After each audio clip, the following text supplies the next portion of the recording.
Na semana em que a guerra completa 1000 dias entre Rússia e Ucrânia, nós temos uma escalada significativa do conflito. Pelo menos é este o entendimento tanto de Moscou, bem como também de Kiev.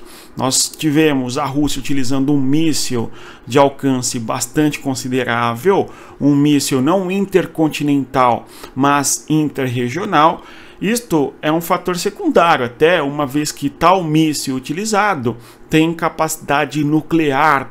Nós temos que, diante deste cenário, o Zelensky diz que a guerra ganha uma escalada bastante grave, ou seja, para Putin a guerra tem um caráter global. Conforme o próprio Putin declara, no dia em que lança este míssil de capacidade destrutiva significativa contra a Ucrânia, e nós temos o Zelensky na sequência dizendo que a Rússia então promove uma escalada grave na guerra. E conforme nós sabemos, a Ucrânia, através do Zelensky, busca mais ajuda, mais apoio junto aos seus aliados ocidentais. Pessoal, esse canal aqui te ajuda certamente, nossas análises que nós buscamos fazer aqui. Se você gosta, eu vou pedir que você deixe o like no nosso canal, tá claro? E se inscreva também. Pessoal, então nós temos hoje dia 23 de novembro de 2024 e a semana foi bastante tumultuada por vários fatores, conforme nós observamos aqui dia a dia nesse nosso diário de guerra, onde analisamos todos os dias o que ocorre na guerra entre Rússia e Ucrânia, as repercussões e muito também a questão do território através dos mapas, não é isso? Bem como, claro, a questão histórica, contextualização que nós buscamos sempre fazer aqui. Pessoal, então nós temos que a Ucrânia sofreu o ataque por parte da Rússia, a distância entre a região de origem e o míssil atingiu a região de Dnipro, conforme nós falamos, é de 1000 quilômetros, o que nos evidencia que os alvos no território da Europa, por parte da Rússia, estariam sim sob o alcance.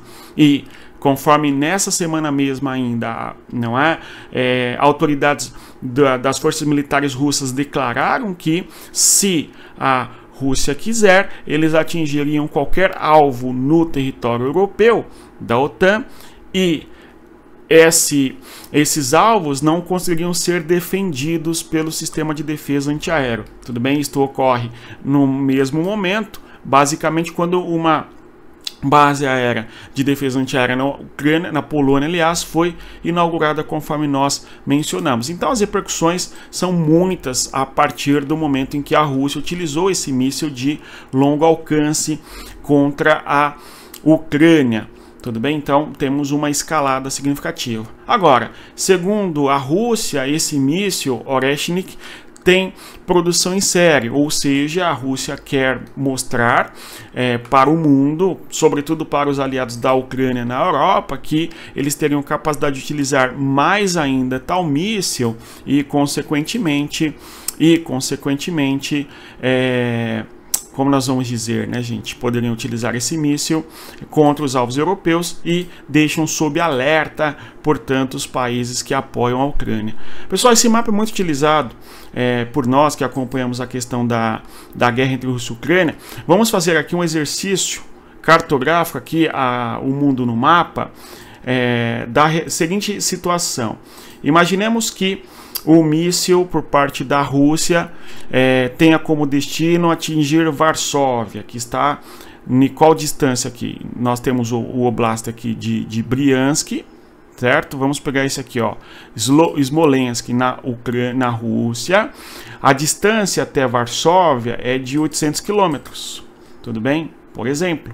Então nós temos que a Rússia poderia utilizar um míssil intercontinental aí contra o território da Polônia e estaria ao alcance. Não somente olhando a Polônia, vamos observar a República Tcheca, tudo bem? A distância ali, ó, é de Praga, 1.300 quilômetros, um pouco além ainda do que a Rússia atingiu no território da Ucrânia, por exemplo, foi 1000 quilômetros, porque a Rússia lançou o míssil aqui desta região contra Dnipro, numa distância aí, conforme nós mencionamos, de 1000 quilômetros, tudo bem?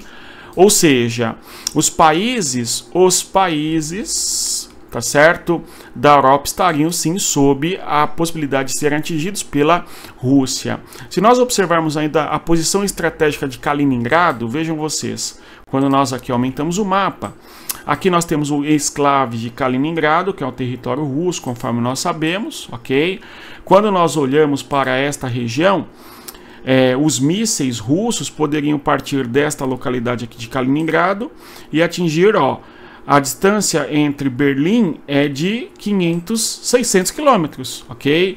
Agora, a distância entre Kaliningrado e o território da Suécia, da Dinamarca, vai a 700 quilômetros, ou seja, as posições geográficas estratégicas da Rússia estão numa distância não muito longe dos países europeus.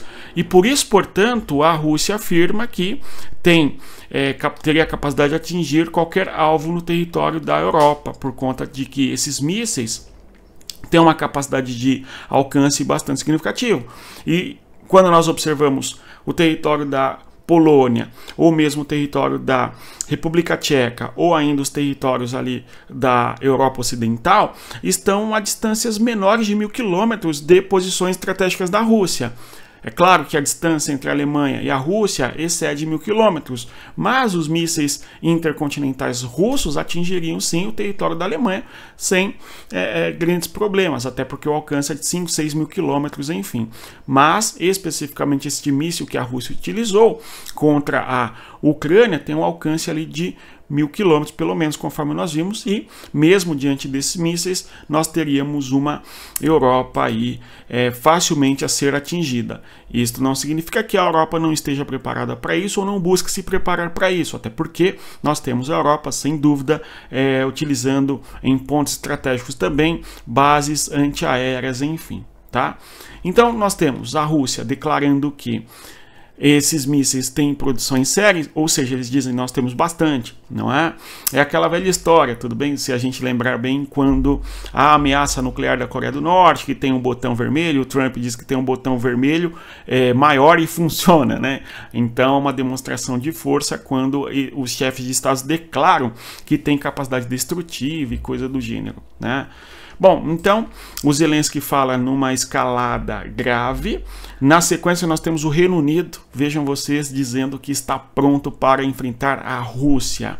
Tudo bem? Nós temos o Reino Unido afirmando que estaria pronto para enfrentar a Rússia. A declaração se deu através de um oficial das Forças Armadas do Reino Unido, certo? Que é o Rob Magowan, que disse que se o exército britânico fosse convidado a lutar esta noite, ele lutaria esta noite.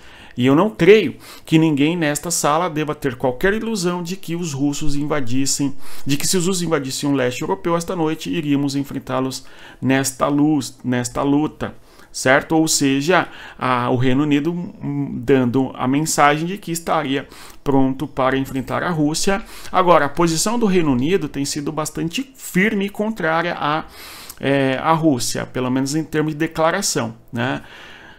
Bem, nós tivemos a aprovação do governo norte-americano para que a Ucrânia utilizasse os mísseis de longo alcance ali, o míssil Attack-MS, mas antes disso, do governo americano ter permitido que a Ucrânia utilizasse os mísseis de longo alcance, nós já tínhamos o Reino Unido, mesmo com o seu novo primeiro-ministro, aí, o Starmer, ele já havia prometido e permitido que eventualmente a Ucrânia utilizasse mísseis Storm Shadow contra a Rússia. Ou seja, a posição do Reino Unido tem sido uma posição muito firme contra a Rússia, demonstrando muito mais interesse na guerra, muitas vezes, do que os Estados Unidos. Tudo bem? É claro que o maior apoiador militar em termos de dinheiro é os Estados Unidos, na sequência a Alemanha. Mas a França e o Reino Unido são dois países que se posicionaram de maneira mais firmes assim contra a Rússia, eventualmente, em apoio à Ucrânia, do que o próprio Estados Unidos. Tudo bem? E, então, se nós temos por um momento ali o Biden permitindo com que a Ucrânia utilize os mísseis norte-americanos de longo alcance, enfim, nós tivemos antes disso já o Reino Unido interessado que sim se permitisse que a Ucrânia utilizasse esses mísseis de longo alcance contra o território da Rússia, tal. Então, a declaração aí do oficial militar britânico de que o Reino Unido estaria pronto para lutar, enfim, é algo que nós já estamos acompanhando há algum tempo. O Pentágono diz que as tropas norte-coreanas estão prontas para lutar, né?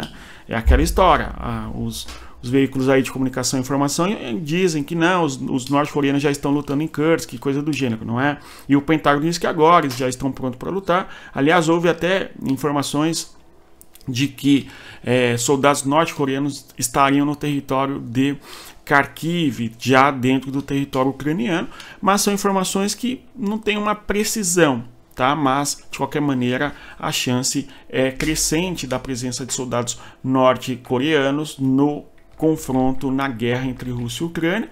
Para concluirmos aqui, o Banco Mundial destinará ali bilhões de dólares para a Ucrânia.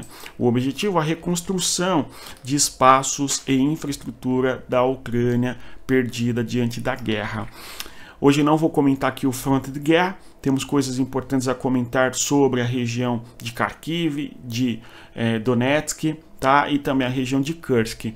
Mas não há tanta modificação hoje em relação ao que houve ontem, exceto ali os conflitos intensos no Donetsk e também na região de Kursk.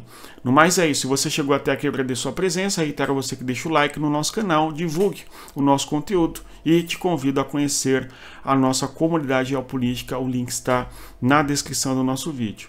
Bons estudos, respeito a geografia, até mais. Tchau, pessoal.